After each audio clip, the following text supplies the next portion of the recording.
This is the 18 WJTS News. In tonight's news, a Rockport man is behind bars after an 8-hour standoff. We have Indiana's updated COVID-19 numbers. And beware of COVID-19 scams. In sports, Kurt Guxell talks with Northeast DuBois baseball coach Luke Willems about what's next for the Jeeps in these strange times. All this and more coming up next on the 18 WJTS News.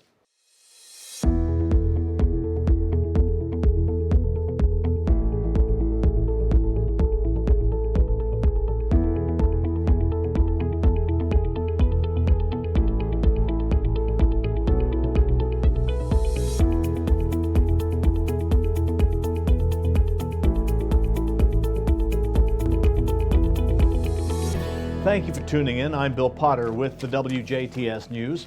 A Rockport man is behind bars after an 8-hour standoff. As we reported yesterday, state troopers and Spencer County Sheriff's deputies responded to the residence of 33-year-old Eric Hall on County Road 850 West in Rockport Wednesday morning for a domestic dispute with shots fired. Troopers say Hall became agitated for unknown reasons and fired a weapon. Indiana State Police hostage and crisis negotiators made contact with Hall. Indiana State Police South SWAT team members made a forced entry and took Hall into custody around 8:30 a.m. Wednesday morning.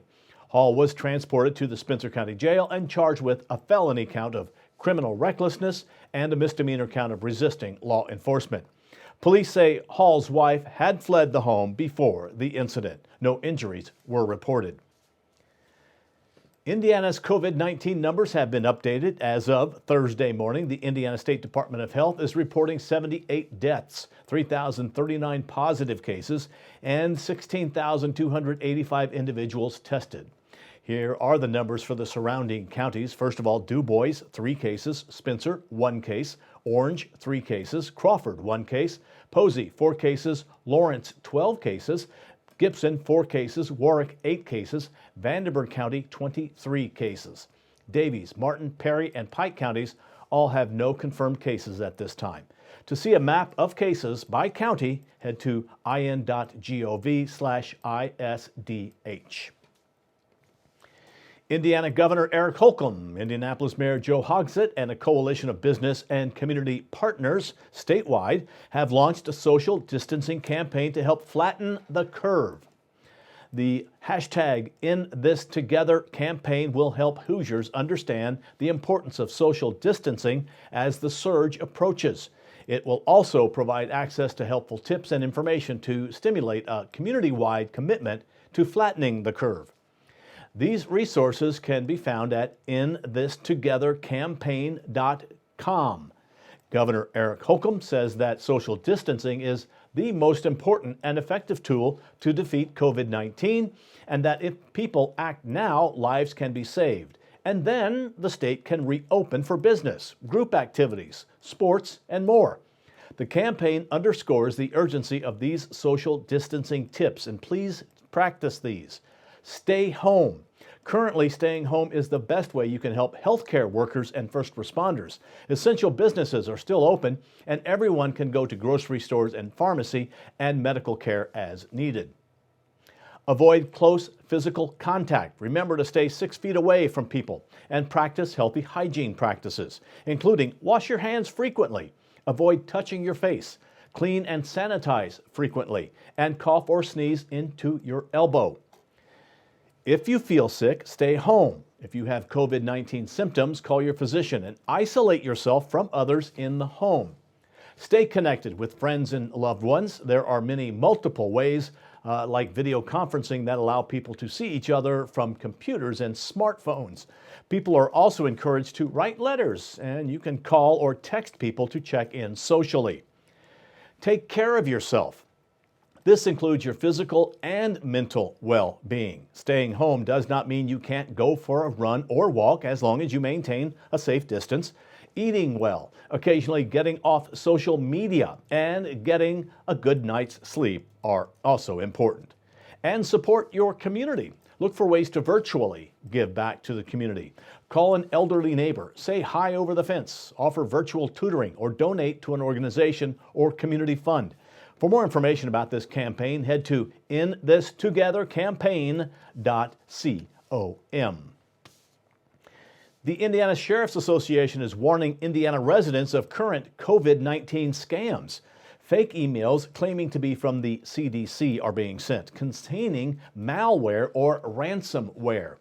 To avoid becoming a victim of a malware or ransomware scam, avoid clicking on the links in unsolicited emails. Do not open email attachments from sources you don't recognize, and use trusted sources like government websites for the up-to-date information. There have also been an increase in phishing emails seeking donations or asking to verify personal information. Remember, do not open links or open attachments from unrecognized senders. The government will not ask for your personal information via email. If someone wants donations in cash or by gift card or wiring money, don't do it. Remember to verify a charity's authenticity before donating. Always donate to local charities. Also, the FDA is warning that there are currently no approved COVID-19 home testing kits. Don't be fooled. If you have purchased or have seen an alleged COVID-19 test kit, contact your local law enforcement agency. You can also report COVID-19 scams to the FDA directly at FDA-COVID-19-fraudulent-products at fda.hhs.gov.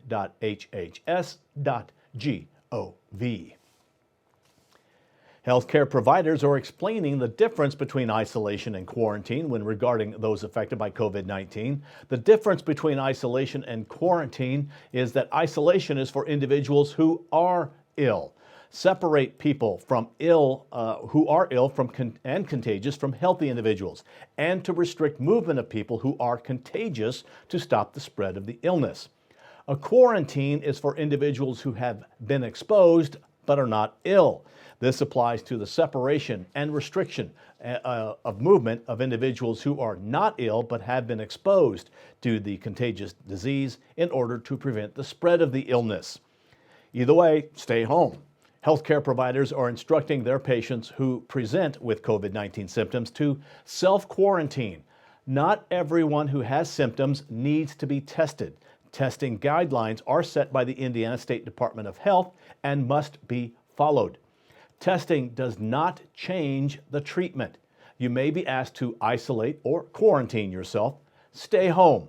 Practice social distancing and good hand hygiene. Follow up with your healthcare provider if symptoms get worse. The Mad Batter Bakery is set to close among the COVID-19 pandemic. Announced on their Facebook last night, the bakery will be closing their doors permanently after April 11th. This is due to the amount of loss caused by COVID-19. All placed orders for after April 11th will be filled, but no more orders will be taken after that date. Customers will be able to visit the store Tuesday through Saturday, 8 a.m. to 12 p.m., and are able to use gift cards. With COVID-19 numbers rising, small businesses are taking a big hit, as we mentioned. However, the Coronavirus Aid, Relief, and Economic Security Act has allocated $350 billion to help small businesses keep workers employed amid the pandemic and economic downturn. Known as the Paycheck Protection Program, the initiative provides 100% federally guaranteed loans to small businesses. Importantly, these loans may be forgiven if borrowers maintain their payrolls during the crisis and restore their payrolls afterward. The administration soon will be releasing more details, including the list of lenders offering loans under the program. The information is available through links on our website, WJTS.tv. The 8th District Congressman will be hosting a virtual roundtable for small businesses next week. On Tuesday, April 7th, Congressman Larry Bucshon will be hosting a virtual roundtable offering updates on the Federal CARES Act and a general briefing on the COVID-19 pandemic. This roundtable is for small businesses in Spencer, Perry, DuBois, and Crawford counties. This will also allow small businesses to give the congressman updates on their respective business climates and to ask questions. To register for this roundtable question and answer, email Kathy at the Spencer County Chamber, that is Kathy with a K, at spencercountychamber.org, along with your company name, the names of the representative of the company, phone numbers, and email addresses. Country rocker Hoke's performance at the Astra in Jasper has been rescheduled. The scheduled performance by Will Hoke on Saturday, May 2nd at the historic Astra Theater has been rescheduled for Saturday, April 15th.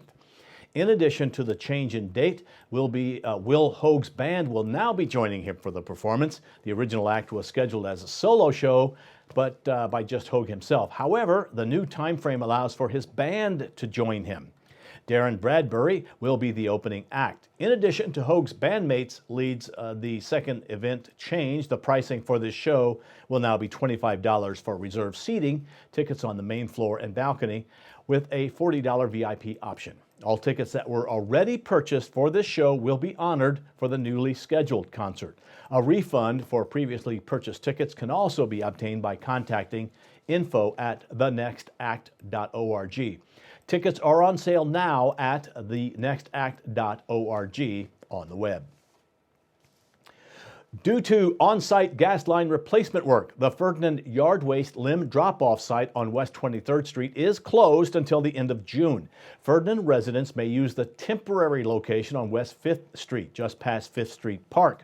This site is for Ferdinand residents only. Also, when dropping off limbs at the site, make sure they are no longer than 10 feet in length. Anything longer is problematic for the crews to properly remove, and if that situation continues, it could lead to the closure of the location.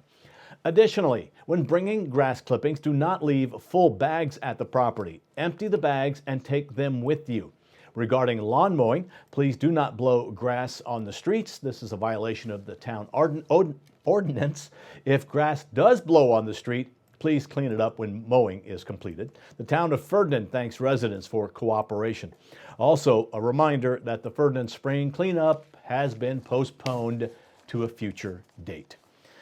Now stay tuned. Weather and sports are still to come on 18 WJTS. We are local people watching local people.